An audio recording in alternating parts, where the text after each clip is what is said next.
CSI, or Crime Scene Investigation, is growing in Santa Cruz County. A decade-long effort to build up this scientific investigation team has resulted in a 5-member team of civilians qualified to find clues from fingerprints, tech devices, bones, and bullets. We moved into this building in 2013, and at that time we had our crime scene investigation unit was a sergeant and 2 deputies, and the long-term plan was to civilianize the unit and to fill it with, full-time professional scientists. Our crime scene unit worked out of a very small office down at the county building before we moved to this new headquarters building. And when we brought on Dr. Zeffro, she worked out of a converted kitchen that we had to take the sink out and make space for her, just to have some office space for her. We had multiple locations around the county as far as vehicle storage and lab processing and warehouse. And then as I took over, we were able to remove deputies from those technician positions and put them back on the street and hire full-time criminalists and who are civilians. And that is their job. They're trained in that area. They hang on to that job for as long as they want it and as long as they're performing well. And we've really professionalized our crime scene investigation and our property and evidence group. I'd say 80% of what we get is cell phones. Everybody has at least one cell phone. In a lot of the drug cases, we get like 4, 5, 6, 12 cell phones in.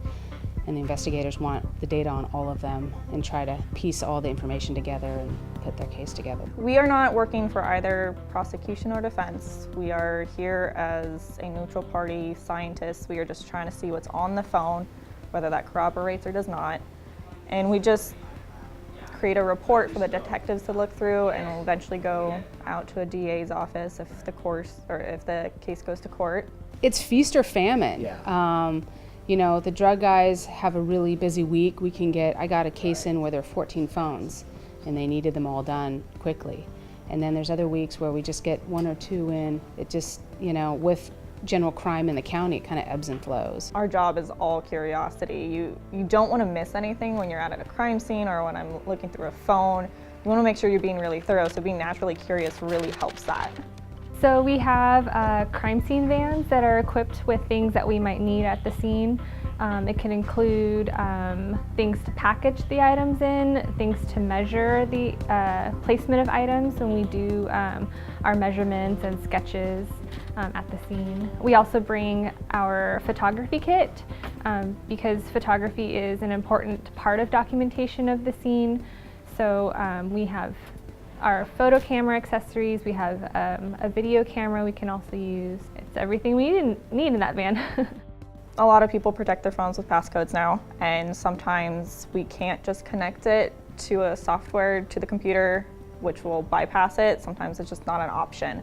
And so what we can do is we can actually go in and solder wires to specific points on the motherboard around the chip that contains all your data and pull the information off that way without having to interact with the phone in any way. So we can bypass the passcode, get all the information on there, and just do our normal thing and look at the data. Digital evidence is something that we're really getting good at. We've put our criminalists through some very good training, and a lot of their work is around cell phones and computers and laptops and different kinds of electronic devices, because people store a ton of evidence on those things. Some phones are easy, especially phones that are done on consent. A lot of victims' phones where they're not passcoded, they're not locked, they're a little bit simpler. We can use software techniques. Some, when they're passcoded, are a little bit more on the newer side, takes a little bit more manipulation.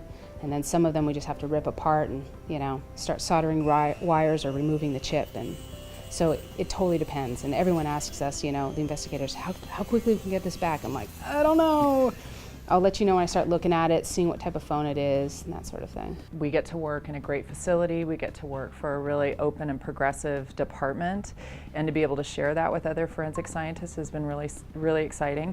It's also really hard to recruit people to Santa Cruz. So one thing that I found is that for the people that have applied for the job and actually made it here, they all have connections to this area, either Santa Cruz or Santa Clara. They have something that draws them here. This is the community that they want to serve. So That's, I think, pretty special too. With forensics, the smallest things matter.